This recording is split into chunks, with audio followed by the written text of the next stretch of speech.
Hello കൂട്ടുകാരെ, നമുക്കെല്ലാവർക്കും അറിയാം ഈ വർഷം കേരള സിലബസിൽ +1 ടെക്സ്റ്റ് ബുക്ക് മാറിയിട്ടുണ്ടെന്ന്. അപ്പോൾ +1 ഹിന്ദിയിൽ ഫസ്റ്റ് ചാപ്റ്റർ നമുക്ക് കവിതയാണ് പഠിക്കാനുള്ളത്. കവിതയുടെ പേര് നിർജർ. നിർജർ എന്ന് പറഞ്ഞാൽ വെള്ളച്ചാട്ടം.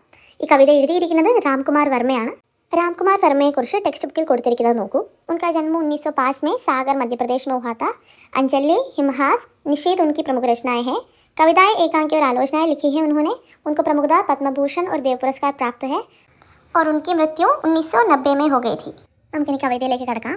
अरे निर्जन वन के निर्मल निर्झर, इस एकांत प्रांत प्रांगण में किसे सुनाते मधुर स्वर. अरे निर्जन वन के निर्मल निर्झर, अपना ऊंचा स्थान त्याग कर क्यों करते हो अधपतन. कौन तुम्हारा वह प्रेमी है जिसे खोजते हो वन वन. ഇനി ഈ കവിതയിലെ ഡിഫിക്കൽട്ട് മീനിങ്സ് നോക്കാം. നിർജൻ ജനവാസമില്ലാത്ത, നിർമ്മൽ നിർമ്മലമായ, ഏകാന്ത് ഏകാന്തമായ, പ്രാന്ത് പ്രദേശം, പ്രാഗൺ മുറ്റം അല്ലെങ്കിൽ അങ്കണം, ഊഞ്ച ഉയർന്ന അല്ലെങ്കിൽ ഉയരമുള്ള, ത്യാഗകർ ഉപേക്ഷിച്ചിട്ട്, അധപതൻ താഴോട്ട് വീഴൽ അല്ലെങ്കിൽ പതനം, ഖോജ്തേ അന്വേഷിക്കുക അല്ലെങ്കിൽ തേടുക, സുമധുർ മധുരമുള്ള അതിമധുരമുള്ള, സ്വർ ശബ്ദം അല്ലെങ്കിൽ സ്വരം, പ്രേമി സ്നേഹിതൻ പ്രണയി, വൻ വൻ കാട് തോറും അല്ലെ വനങ്ങളിൽ എല്ലായിടത്തും. നമുക്കെല്ലാം കൂടെ കൂട്ടി വായിക്കാം.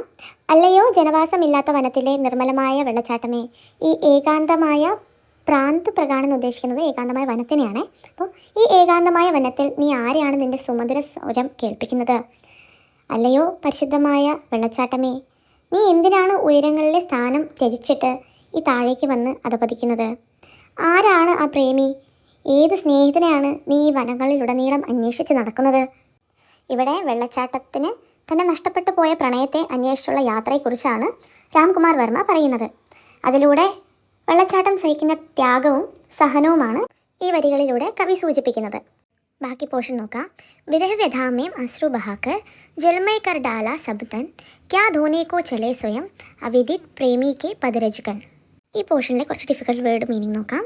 വിരഹ് വേർപാട്, വ്യഥ വേദന അല്ലെ ദുഃഖം, അശ്രു കണ്ണുനീർ, ജലമയ ജലത്താൽ നിറഞ്ഞ, അവിദിത് അനിശ്ചിതമായ അറിയാത്ത, പദരജുകണ് കാൽപ്പൊടി കണങ്ങൾ. ഇത്രയും ഭാഗത്തിൻ്റെ മീനിങ് നോക്കാം. അല്ലയോ വെള്ളച്ചാട്ടമേ, വിരഹവേദനയിൽ കരഞ്ഞ് കരഞ്ഞ് കണ്ണീർ പൊഴിച്ചിട്ട് നിൻ്റെ ശരീരമാസകലം നനഞ്ഞിരിക്കുകയാണല്ലോ. നീ എന്താ കരഞ്ഞുകൊണ്ട് നിൻ്റെ കണ്ണീരാൽ നിൻ്റെ അജ്ഞാതയായ പ്രണയിയുടെ കാൽപ്പൊടി കണങ്ങൾ സ്വയം കഴുകാൻ ആഗ്രഹിക്കുകയാണോ? ബാലൻസ് പാർട്ട് നോക്കാം. ലഘു പാഷണോം കെ ടുക്കടേ ഭി തുംകോ ദേത്തെ ഹേ ठोकर, क्षण भर ही अविचल होकर कंपित होते हो गति खोकर. लघु लहरों के कंपित कर से करते उत्सुक आलिंगन, कौन तुम्हें पद बदलाता है, मौन खड़े हैं सब तरुणगण. अभी चल चल चल का छल छल, गिरी पर गिरी गिरी कर कल कल स्वर. पल पल में प्रेमी के मन में गूंजे ओ विरही निर्झर. ഇത്രയും ഭാഗത്തിൻ്റെ ഡിഫിക്കൽട്ട് വേർഡ് മീനിങ് നമുക്ക് നോക്കാം.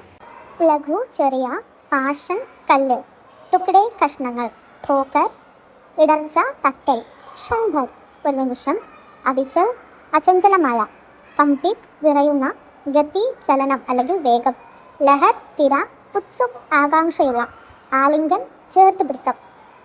അടുത്ത വരികളുടെ അർത്ഥം നോക്കാം. അവൻ്റെ സ്നേഹവും, അവനെന്ന് ഉദ്ദേശിക്കുന്നത് നിർജ്ജറാണ് വെള്ളച്ചാട്ടം. വെള്ളച്ചാട്ടത്തിൻ്റെ സ്നേഹവും സമർപ്പണവും അത്ര ആഴമുള്ളതാണ്. നദിയിലെ ചെറിയ കല്ലുകൾ പോലും അവനെ തൊടുമ്പോൾ ഒരു നിമിഷം നിശ്ചലമായി വിറയ്ക്കുന്നത് പോലെ കവിക്ക് അനുഭവപ്പെടുന്നു. നദിയിലെ ചെറിയ തിരമാലകൾ പോലും നിർജ്ജറിനെ അല്ലെങ്കിൽ വെള്ളച്ചാട്ടത്തിനെ ആലിംഗനം ചെയ്യാൻ ആഗ്രഹിക്കുന്നത് പോലെ തോന്നുന്നു. അടുത്ത വരികൾ നോക്കാം. കോൺ തുംഹേ പദ് ബദലാത്ത ഹൈ, മൗൻ ഖടേ ഹൈ സബ് തരുൺഗൺ, അഭി ചൽ ചൽ ചൽ കാ ഛൽ ഛൽ, ഗിരി पर गिरी गिरी कर कल कल स्वर. पल पल में प्रेमी के मन में गूंजे ओ विरही निर्झर. ഈ ഭാഗത്തിൻ്റെ അർത്ഥങ്ങൾ നമുക്ക് നോക്കാം. പദ് വഴി, മോൻ നിശബ്ദം, ഗുണ സവിശേഷത, ഛൽഛൽ ജലത്തിൻ്റെ ശബ്ദം, ഗിരി മല, കലക്കൽ സ്വർ ഒഴുകുന്ന ജലത്തിൻ്റെ മധുര ശബ്ദം, ഗൂഞ്ചെ മുഴങ്ങുക, വിരഹി വിരഹ ദുഃഖം അനുഭവിക്കുന്നയാൾ. ഇനി കവിതയിലേക്ക് നോക്കാം. ചുറ്റുമുള്ള മലകളും വനങ്ങളും നിശബ്ദമായി നിൽക്കുന്നു. എന്നാൽ നദിയിലെ ജലം നിരന്തരം ഒഴുകിക്കൊണ്ടിരിക്കുന്നു. അതിൻ്റെ കലകലാ ശബ്ദം വിരഹിയെ പ്രണയിയുടെ മനസ്സിൽ പ്രിയപ്പെട്ടവരുടെ ഓർമ്മകൾ വീണ്ടും വീണ്ടും ഉണർത്തുന്നു. ഇതാണ് കവിതയുടെ അർത്ഥം വരുന്നത്. എല്ലാവർക്കും മനസ്സിലായി എന്ന് കരുതുന്നു. ഇനി ഇതിൻ്റെ ഭാവാർത്ഥം എന്താണ് ഈ കവിതയും കൊണ്ട് ഉദ്ദേശിക്കുന്നത് അടുത്ത വീഡിയോയിൽ പറയുന്നതാണ്. Stay tuned. ബൈ.